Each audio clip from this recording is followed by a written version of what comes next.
Welcome to Pre-Snap Podcast, presented by LineStar app. Here's your host, Casey Bubba and Scott Bogman.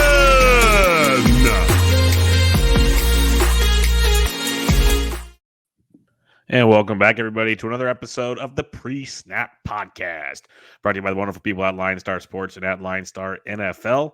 Give them a follow there on their Twitter handles and download the app in the Apple App Store and the Google Play Store. Everything you need in the palm of your hands to build your winning DFS lineups. People just keep winning, guys. College football, basketball's coming up starting Tuesday night. You got hockey, guys are cleaning up there. All because of the app, guys. It's simple. Guys and gals, you can all do it. Download the app. You'll truly, truly enjoy it. Before we get this Week 6 recap in the books, check out my buddy on Twitter. My co-host, as always, on Twitter at Bogman Sports. Scott Bogman, how we doing, man? Doing pretty good. I mean, the Longhorns let me down again on Saturday. Another comeback loss for them. And then I thought the Steelers were going to do the same thing on Sunday night, but ended up pulling it out after it was a weird game, man. Obviously, Darrell Taylor went down and then people doing the wave. I mean, I got lots to say about that, but not here. Stay classy. And then, the weird referee stuff at the end of the game, like those refs were a little too involved. Right. And I'm not a guy that complains about the refs because I'm not a Seahawks fan. So, it's just not something that I typically do, but it was bad last night. It was like, oh, we got my buddy described it. My friend who's a Seahawks fan described it as, we have 2 D teams. So why don't we send the F crew? Right. Like that's kind of what it was, which is obviously not what they do on national television, but it was not fantastic, the refereeing last night. And it's kind of been like that this year, which kind of shines a light on, what is going on and all that stuff. I mean, my quick Bob Costa solution to solve refereeing, pay them way more money and make them do a press conference after the game. Press conferences would help so many referees, umpires, make them accountable for their situation. Well, also let them explain their side, So let them say, hey, look, this is what the rule says. We have to do this because the rule says it. So, if we don't like this rule, then tell the NFL to change it. We don't make the rules. We just call them. So, and then, the stuff on Saturday with Tennessee is a weird weekend, but Steelers won. So I'm happy. Yeah. Steelers won. Good for you. Glad your team won. You can find me on Twitter at BDentric, and let's not get like in. You woke up to watch that. You might have been awake, but you didn't wake up to watch. Yeah, I was getting ready. I had to go have breakfast for the last day of FPAS, so I saw a little bit of it, but I'm glad I didn't see all of it. Let's put it that way. But Week 6 recap. Ooh, you got me excited. I'm allergic. Yeah. I'm like the Dolphins. I'm allergic to winning. Dodgers too. But let's see. I'm all ready just to razz people right now. I'm in the mood. Right. The Dodgers just had a whole weekend of it at first pitch. Yeah, I get you. Yeah, Sporer, I own you. I don't listen to this podcast, but I own you. Yeah, I'm like Aaron Rodgers, and you're the Bears. But let's get into this Week 6 recap. Tons and tons of fun here because we're already 4 teams down this week. Week 7 is even worse, folks. So we'll get to your waiver wire at the end here, and it's going to be ugly. So let's get to Thursday Night Football. Buccaneers, Eagles. Bucs win 28-22. The Eagles tried to make a late comeback. The Bucs are in pretty much complete control on this one, but the Eagles do just enough to sneak inside the number and piss everybody off. But how do you like this one?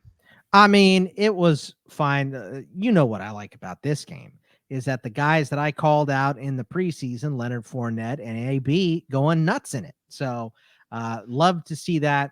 Fournette with another huge game. And I think it's really smart for them to use him as much, especially with the secondary being as bad as it is in Tampa Bay, right? And that is why they kind of got torched at the end of the game here, is because the secondary is beat up and bad. And, Richard Sherman went down, who they just signed to help them, and he went down immediately. So it's rough in their secondary right now. So I think Leonard Fournette's just going to get leaned on more and more as the season goes on here. Yeah, he's absolutely a monster for them right now. Ronald Jones, things of the past. So it's beautiful seeing that. It's your boy, Lenny, running wild. Godwin got his. Evans got his. AB still seems to be the man, though. He seems to be the man that Brady likes. We talked about it during the preview last week. He seems like the guy on the Eagles side, man. It's tough to trust anybody outside of Jalen Hurts because at least he gets it done with his legs. Right. Yeah, I mean, Jalen Hurts, this Philly offense is so frustrating because we know it can be better. And I don't know if it's play calling or if it's Jalen Hurts. I mean, 12 for 26 is bad. It ain't good, right? 115 yards is rough, but he's running for his life out there. 10 for 44. He ran 2 touchdowns in, I don't know, man. It's got to get fixed, though. They got to do something. They gave the ball to Miles Sanders more, which made Kenny Gainwell nothing in this game. 1 catch for 1 yard, which is super frustrating, especially with buys coming up this week. As you mentioned before, it's rough in the streets for the Eagles right now. All right, what's rough in the streets of London is the Dolphins. Dolphins lose to the Jaguars 23-20. Urban Meyer gets his first win, and as far as we know, he flew back with the team, so that's very productive. Tua returned, looked actually decent. They let him throw the ball a bit, not a ton down the field, but a lot throwing, and a lot of it went to Jalen Waddle and Mike Gesicki. That's pretty much where it went. They both were fantasy studs. On the Jag side of things, we saw Agnew continue to have another good game. Robinson did his thing. LaVisca got more involved. I still don't know if I trust the Jags offense a lot for fantasy outside of James Robinson, but it was a productive Sunday at least. Yeah, I mean, look, 10 targets for Marvin Jones, 10 targets for LaVisca, and 20 touches for James Robinson, and you win the game. Maybe get Trevor Lawrence involved running, and you win by more than a field goal at the very end of the game, right? So that was interesting. I want to know on the Miami side, Bub, what do we do with Gaskin? Is this just a product of them throwing the ball 48 times and abandoning the run completely? Or is this just how this offense is going to go with Tua in it, and it's going to be a Brown and Gaskin split? The weird part was the previous week, Gaskin got most of his production in the passing game as well. So You would think with 48 pass attempts, he'd be in there. That might quarterback, though. That, and it could have been the opponent they were facing, dump it off to the running back some more. I think Gaskin will be more involved. Now, to what extent? That's a question. But he's definitely not he's almost more of a flex play than a running back too right now, which is terrifying. But you got to use him coming up. Yeah, he's definitely a start this week. That's for sure. But it's not nearly the fun we thought we were going to have after last week's performance. Yeah, and I do like Gesicki and Waddle getting just peppered with targets. That's nice for them. So it would be nice though if they let Waddle go down the field. Or just get him a play in space. Something they're definitely not blocking for him because the dude can pop off at any point. Watch his Alabama take, folks. This is what they should be doing with Henry Ruggs. And that's a whole nother thing. Yeah, we'll get to him. Chiefs at the Washington football team. Sean Taylor's number gets retired, but the Chiefs dominate, unfortunately, because I love Sean Taylor. And why wouldn't you love Sean Taylor? But the Chiefs went 31-13. Mahomes looked great. Kelsey got his, just didn't find the end zone. Mecole Hardman is becoming a little more involved in this offense, which is a big thing to see. And just all in all, the Chiefs looked like the well-oiled machine. They still made mistakes, though. I guess it could have been a lot worse. They still made mistakes, and I guess you could say the defense played better, but it is Washington after all. Let's just say if they were playing anyone but Washington, they probably go down in this game. Yeah, it was a sloppy game. Yeah, very, very sloppy. It was a huge second half, but Mahomes didn't look right. Tyreek let one bounce off of his hands, just didn't look right. But I mean, I was saying this on ITL. Darrell Williams is everything that people think Clyde Edwards-Helaire is. Like, he's just okay, and he'll get touchdowns if they get down there. That's exactly what he is, and it worked this week, which is nice. Washington, I'm just excited that maybe Fitzpatrick's going to be back this week. He has a chance to play. He's trending towards that. We'll see if he gets in practice and all that stuff this week, which would be awesome. But, I mean, just after this Heineke performance, I don't know how you don't immediately go back to Patrick, because this was bad. 24 of 39 with the pick. I mean, he's running okay, but he didn't do it in this game. He didn't get the ball to McLaurin or Brown. He's relying on dump-offs to Seals, Jones, and McKissick, which is nice for both their value, but it's not going to win Washington football games. So I feel like as soon as Fitzpatrick's ready, he's back in. Yeah, it was J.D. McKissick well over Gibson. I know Gibson got banged up, but even before he got banged up, he was not really involved, which very, very frustrating that they still do not know how to use him properly. But you mentioned Seals Jones, second straight week where he was a monster for fantasy, so it's hard to ignore. That DFS price is going to go way up this week. $3K last week, 25 the week before. That was fun while it lasted. That's why. Yeah. Rams at the Giants. Rams win 38-11. There's a trend in the early games. They all stunk early. And then I take off. All these games are garbage. I land an hour and 40 minutes later, and all of a sudden it's scoring bonanza took place, and the Rams actually dominated as we expected. Danny Dimes might have still been concussed. We don't know. He played like it.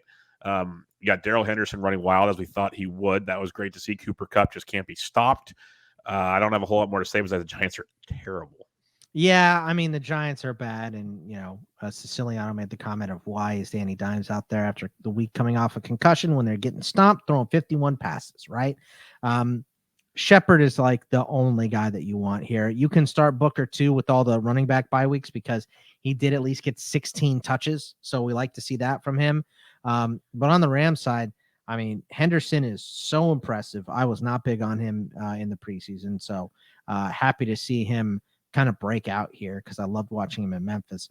And then Kupp is huge. Robert Woods, another slow day. I mean, he got the garbage touchdown, but kind of dicey rolling him out there. But they do have a pretty good schedule coming up, so I'm excited about that. Hopefully he'll get back on track. So not much else to take away from this game. No, Tony got banged up. Shepard looked like he's back and roll, so keep an eye on that going forward. But you got to hope Danny Dimes is healthier next week because he's super cheap in DFS. And I'll get suckered in. Texans at the Colts. Colts win 31-3. We kind of talked about this. Is it a David Mills continues to take the next step forward, or is it back to what we thought? And it was back to what we thought. Colts dominated. Jonathan Taylor was very efficient, just running wild for the second straight week. Carson Wentz continues. Like, it's not pretty, but he's not turning the ball over. Like, he's getting the job done. Paris Campbell probably done for the season. That's a big blow. But the Colts did what they're supposed to do against the Texans team. Yeah, I mean, good thing they got T.Y. Hilton back when Paris Hilton goes down, right? So when Paris Hilton goes down, it's always good to have T.Y. Hilton back. Yes. Yeah, he had the big catch downfield. Didn't do a lot after that. I know a lot of people were worried about Pittman. I'm just not. I mean, they're not going to have another game where they have to throw the ball 20 times home. Yeah. So I think they're going to be fine. And look, we're back to Brandon Cooks being pretty much the only guy you can start. But Mark Ingram had a lot of rushing yards here. Now, 4.1 yards a carry, and Lindsey had 5.6, probably because when you're losing by 1 million, the defense is just going to play the pass, right? But guys getting touches. So Mark Ingram on this big bye week and running backs getting hurt. I think he was 35% rostered in Yahoo, so could be a decent pickup. Yeah, I like seeing the Cooks go back to action. That was very, very good to see. Bengals go into Detroit and dominate to keep the Lions 0-6. At least this one wasn't close for Dan Campbell to cry about. So instead he threw his quarterback under the bus. So that's all good did. To do. Now he's the bully and he's throwing his quarterback under the bus. But the Bengals, that's his version of biting kneecaps. There you go. Exactly. Joe Burrow continues to be super efficient. Looks really good back there. Chase is awesome. Mixon had a Mixon game that we've been waiting for. I guess the only thing we could say is we kind of worried about it going into it, but with Higgins and Chase back, Boyd's kind of that third guy at the party that no one wants to deal with right now. Yeah, I mean, look, they're not going to have to throw the ball only 30 times. They have the Bengals have a rough schedule coming up here. They have some games where they're definitely going to have to throw the ball down the field. Next week, the Ravens. Then the Jets are beatable through the air. So are the Browns. So are the Raiders after their bye week. And then the Steelers are bad in the secondary as well. So I think Boyd's going to tick it up. So I'm not straight up dropping him, but we're getting pretty close to that point. I understand if you're in a shorter league and you do, but Chase just continues to be amazing. Joe Mixon is still the man. Nothing else here. I mean, I like Uzama, but I'm not going to buy him too much. I did like Hawkinson getting back involved for the Lions, but it also made Amon-Ra St. Brown disappear. Khalif Raymond had 5 catches on 7 targets, just didn't get the yards. 26 yards. I mean, look, what Dan Campbell said probably is mean, but it's also correct. Very true. There were so many missed opportunities by Goff, and he was okay, 28-42. Gotta let the kid throw the ball down the field, Yep. That's what losing teams do. Looking at you, Dolphins. But would you say we'll probably get into it in the end segment of the show, the waiver wire portion. But while we're here, Chris Evans was utilizing the passing game a bit. Scored a touchdown with the week the way it is. Is he simple for you? No, look, I understand there's a lot of running backs going down and stuff, and he did have a nice game, and I think he's better than Samaje Perine, but Perine's just going to come off the COVID list. I think what it does True. more is split those two guys behind Mixon than Fair. do anything else, and they're not going to they're not going to play the Lions next week. They got Baltimore, so they're going to Mixon, as long as he is not gassed, is staying on the field. Yep, fair point. Packers go into Chicago in 24-14. The Packers are doing what they did last year. They're winning games, but not impressively, so people don't give them credit. And it's not pretty, but Rodgers, all he does is win. He gets the job done, and he owns the Bears. So that was like a lot of people hated it. I loved every minute of that. That was his post game said he saw two fingers and blacked out. So that was just so funny. But the Packers get the job done. Adams is a beast. Dillon got 11 more touches. Jones is okay. Overall, it wasn't an overly impressive fantasy game for the Packers, but they got the job done. No, it wasn't impressive, like you said. I mean, Adams had a quote unquote bad day. 4 for 89 is bad for Devontae Adams. Don't like this split that's going on between Jones and Dillon. I get it. Like, it's not going to be like this every week because they were up most of this game. But I kind of don't like the way that's trending. I don't think you do anything about it. Just maybe not start Aaron Jones in DFS. I did like what Khalil Herbert did here. That was impressive. Yes, and real good. Allen Robinson, look, I just have blind faith in Allen Robinson. And I know a lot of people are done, and I get it. You can be done, and I'm not going to sit here and tell you not to be. But I think he was 4th in air yards as far as targets go, targeted air yards. Only 4 catches for 53 on 7 pass attempts, but they're at least looking his way. So I do think it's going to improve with a little bit of time with Justin Fields. Yeah, and Mooney keeps being Fields' guy too. Like we keep talking about time and time again. That's his dude. So, and it was good to see they actually let Fields play this week. Right. They kind of opened up the playbook for him. So that was good to see as well. Ravens Chargers, color me surprised on this one. Yeah. Not the fact the Ravens won per se, just 34-6, pure dominate. Austin Eckler didn't exist. Nothing existed actually for the Chargers. It was a horrible game. Ravens were so tilting to me, Bogman, because we talked about how much I love the stack. Andrews tore it up, missed like 2 touchdowns on the 1 or the 2. Brown got his. Jackson looked good, but we had Bell. We had I'm just blanking now because Murray and Freeman. 3 different running backs getting touchdowns, at least 2 that should never have gotten a touchdown. Full tilt, but they dominate. They go to 5-1. The Ravens are one of the crazier 5-1 teams to me. And they could have won that Monday Night Football game week 1 too. So yeah, they're really good, man. They're much better than I thought. I mean, losing Patrick Queen is enormous for them. So that's going to be tough on that defense. I don't know that we're going to get this split with the running backs again because this is just domination. I mean, Herbert had his first real trash game, 22 of 39, 195 yards, a touchdown and a pick, but they completely abandoned the running game. You make your entire offense one-dimensional when you do stuff like that. So, 6 rushes for 7 yards for Eckler, 4 for 7 for Kelly, and 2 for Herbert led them in rushing yards on his 2 attempts. That's inexcusable. It's bad, dude. So, I mean, I don't think we're going to see the Chargers play this bad again, and I don't know that we'll see. I mean, look, I have avoided this Ravens running back situation all my season longs. I don't mess with it at all. But who knows? I mean, it's just going to be a week-to-week problem. And I wouldn't be worried. They had a tough schedule. We talked about it week in and week out, played really good games. We're 4-1. They got a bye week coming up. They're going to be just fine. So I wouldn't put the panic button on because some people are. It's just one of those games where you just look at it, you just go, Remember, Tampa Bay got smoked by, the Chiefs or something last year? So anything's possible. Vikings, Panthers. We said this one would be entertaining, Bogman, and it sure was. Vikings win 34-28. They were purely dominating this football game. Then somehow they let Sam Darnold and company back into it. And then the Vikings won it at the end. It was just insanity. Osborne with the game-winning touchdown in overtime, but Chuba Hubbard looked really, really good. Big fan of that. Thielen got it done, but it's still concerning a bit, to say the least. But it was a good football game. Robbie Anderson has more Crisco on his fans than anybody because he just cannot catch the ball. I got in the end zone, but must have been high-fiving DJ Moore too. Yeah, it's 3 straight weeks, and he just can't get it done. This was his breakout week. I had called it Yeah. too, which is super frustrating because he got the targets and he had the ball. This is we saw Marquise Brown do this a couple weeks ago. So it was unbelievably frustrating.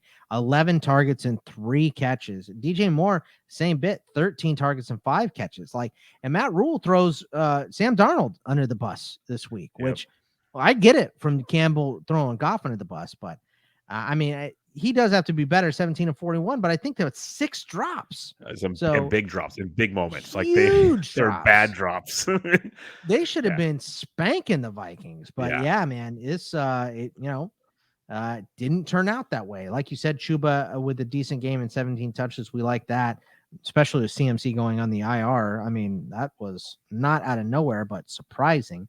Remember a limited Dalvin Cook gets 30 touches here, 31 touches. These Vikings, man, it's insane. Whoever the starting running back is, just play them. It's ridiculous. Every week. And that's the Zimmer offense, man. But Jefferson, 14 targets, Thielen and Osborne and Conklin had a big 40-yarder too. So this was a big Kirk Cousins week. I was happy I had him in a lot of spots. So 3 touchdowns for him.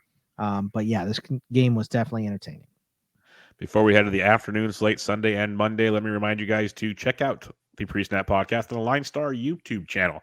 Give it a little subscribe and thumbs up over there and leave a comment who you thought was the biggest bust of the week when it comes to fantasy football for you over there. We really would appreciate it. And also, if you just like to listen to us instead, check out the Pre-Snap Podcast on all your listening platforms. But more importantly, give a rating and review on iTunes. That would mean the world to us. All right, afternoon action here. Cardinals, Browns. Cardinals move to 6-0 by beating down the Cleveland Browns 37-14. D-Hop finds the end zone twice. Kyler Murray up in that MVP talk as he is just insane in this game. And the Browns just played bad. They lose Kareem Hunt now, and they probably have Chubb out for Thursday night, so that's going to get ugly.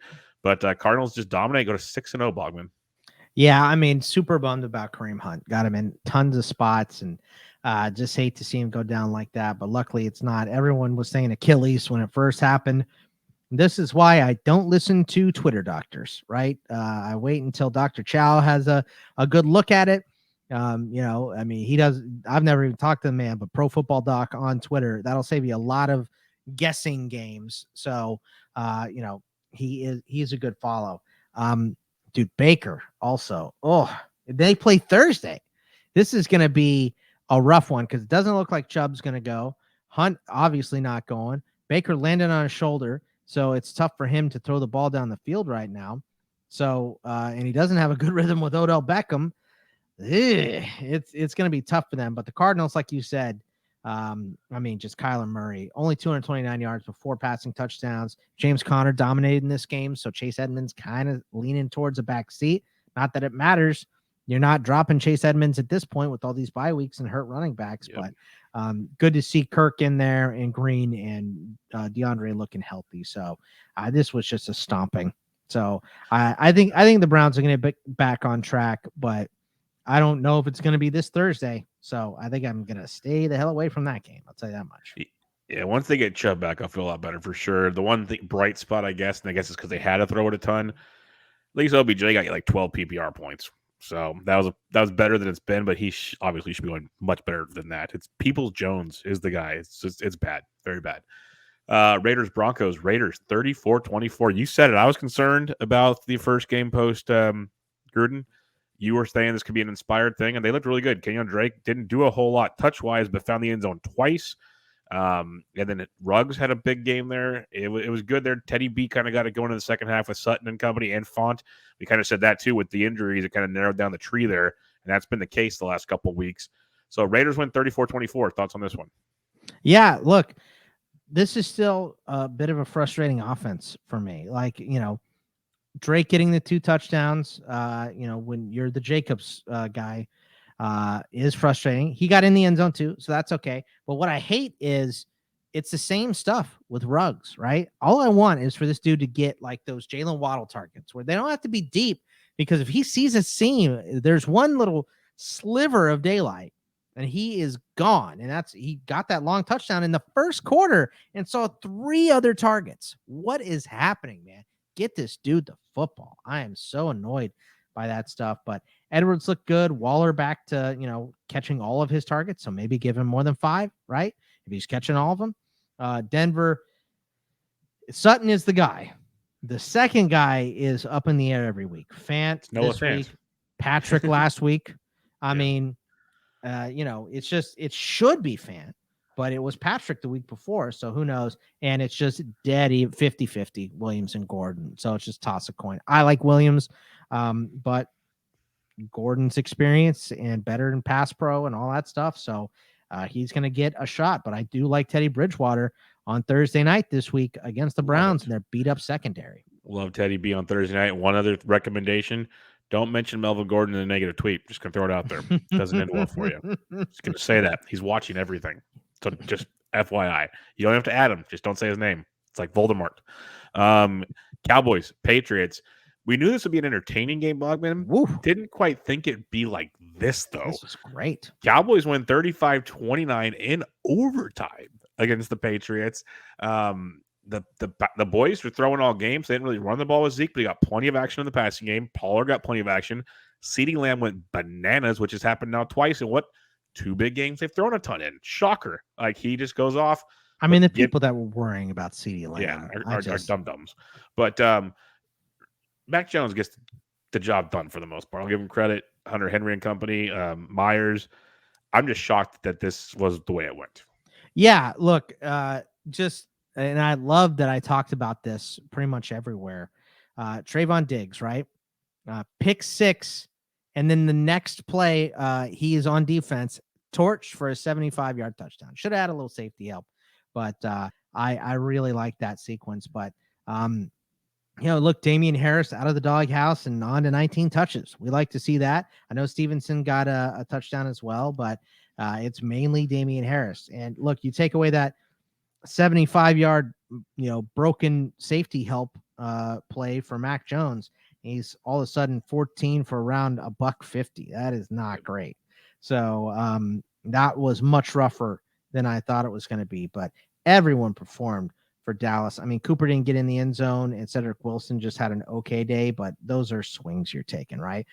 Pollard and Zeke were good, didn't get in the end zone, but Dak with 51 pass attempts. It's just not, you can't expect that, but this is also an overtime game with more numbers and all that stuff. So, it was a really, really fun one to watch, and CD goes nuts. Love to see it. It makes you like, I haven't watched the All 22. I usually don't watch the All 22, but someone will break it down. We always talk about how Belichick takes out one guy. I wonder if he was taking out Zeke and said, okay, throw all over us. And that's why we saw the passes. That could very well be the case. He's instead of picking Lamb or Cooper, and then they still run it all over you with like 2 great options. It's just like, just throw the ball. Just throw it. A little concerning that Dallas was run on, that's something too, because their defense was pretty strong for a few weeks. It's just a smart game plan is keep the ball away from Dak. Obviously didn't really work. Time of possession here was in favor of the Cowboys by a wide, like almost 12 minutes at the end of the day. So, but I mean, if you want to win, you got to keep the ball away from Dak. Yep. They're good. Sunday night football, and Bogman could have had one of the worst weekends of his life, but it got spared. On this one. Steelers win 23-20 in overtime thanks to a fumble that set them up for the field goal. It could have been a tie. I thought we were in a tie box. I thought the under was going to hit. I was going to be so angry. It was a tough week for the over-unders for the big Bubba over here, so that was going to really tilt my face off. But Steelers were dominating the first half. Seahawks, led by Geno Smith, coming back strong, and they lose 23-20 to the Steelers. Well, dude, I knew there was an issue when, they came back and Michelle Tafoya had said, I talked to Mike Tomlin. He said, we got to limit their running. We know they're going to run, all that stuff. And then they go to Pete Carroll. We got to pass the ball. We got to get, or I think I had it reversed. But yeah, I mean, Steelers coach said one thing, Seahawks coach said the other thing. I was like, well, we're not guessing right. I know that here. And they did come back, but I mean, that is why, pay that man his money, TJ Watt, with some huge plays in the second half for this one. I mean, look, Najee, just all the touches. Pick up Collins. Collins is like 50% roster, 59 or something. I don't know how long Carson is going to miss a while with this neck injury. It seems like he keeps not being okay, and neck injuries are bad. You have to be fully cleared to get in for a game. So I don't know how long that stuff's going to take. Could be this week, could not get back in a game. So pick up Collins if he's available. A little frustrated with Chase Claypool, but he had a hamstring coming into this game. He left and went to the locker room in the first series. Just didn't seem to get open. I think he'll be okay moving forward as long as his hamstring heals up right. We'll have to watch the practice reports and stuff, but they're on a bye week anyway, so he gets to sit for a little bit. But Pat Freiermuth becoming a much bigger target in this offense too. For Seattle, Geno's frustrating, and I know they're talking to Cam Newton, which I really don't like for anyone's long-term value here, but I think they're going to stick with Geno because if they were going to sign Cam, they would have done it. So didn't get it done. Don't think it's going to get done. I think they're going to roll with Geno. So you with me on this idea that the next Logan Paul fight we get on the undercard, DK Metcalf or Shannon Sharp? I'm in. Whatever. Is that a thing? You saw? Shannon Sharp's. Oh, I will send you the tweet later. Shannon Sharp is basically dogging on DK. I think it's been not the first time. And DK quote tweeted him basically saying, like, I didn't know who you were. Then you're a nobody to me. Well, I mean, Sharp's a really good NFL player. So, oh, I know. That's why it's funny to me. Like, and he's still a big dude that could probably throw if he had to. I got my money on DK, but I'm just saying. Yeah, DK's a younger horse, man. We're going to go with him. Yeah, but I mean, look, you can't. DK, come on, man. He's just frustrated after losing. Yeah, he had a bad game because can't get involved in that nonsense. You have Geno Smith throwing you the football. Rough times. We get it. Right. But Monday Night Football just wrapped up a little bit before we recorded. Titans hang on to win 34-31. The 4-2 Tennessee Titans are starting to get the train rolling after some ugly games. But Derrick Henry, just beast. It's his third 3-touchdown game in the last 5 games. Like he ran for close to 150 in this one again. He's amazing. A.J. Brown didn't do anything the first half, big second half. Tannehill looked much better. Buffalo's still very good, but they went for it on 4th and 1 inside the 5 and got stuffed. Or actually, Josh Allen slipped, is what it looked like to me. Yeah. But they could have clicked the field goal to force overtime. I like them going for it. You got Josh Allen. You make that probably 9 out of 10 times. So right. I get it. I get it 100%. But the Titans in the end get the dub. Big game. I mean, is there any defense that can stop Derrick Henry? Dude, what about that second touchdown where it looked like he was down at the 5 and just like all of a sudden he powers through 3 guys and gets in the end zone? Dude, Star Latulele hit him and he pushed him off like he was a child. Star Latulele is like 350 pounds, dude. It makes me feel tiny. Enormous. Makes me feel tiny. Makes me feel like a little baby standing next to him. So that was unbelievable. He's a freak, man. Dude. He's a and freak. Just the frustration with Julio and the hamstring again. I mean, come on. Put him on the IR for 3 weeks and let him rest all of the stuff up, right? Just all of the stuff. You clearly didn't need him here. AJ Brown went nuts. He looks healthy. And it's a 3-person offense. It's Tannehill, Henry, and AJ Brown. Buffalo, super frustrating game for them. I get it. But they got nothing on the ground game. Yep. Allen was second in rushing behind Devin Singletary. Zach Moss had more carries, couldn't get it rolling. Beasley got open. Everybody got open.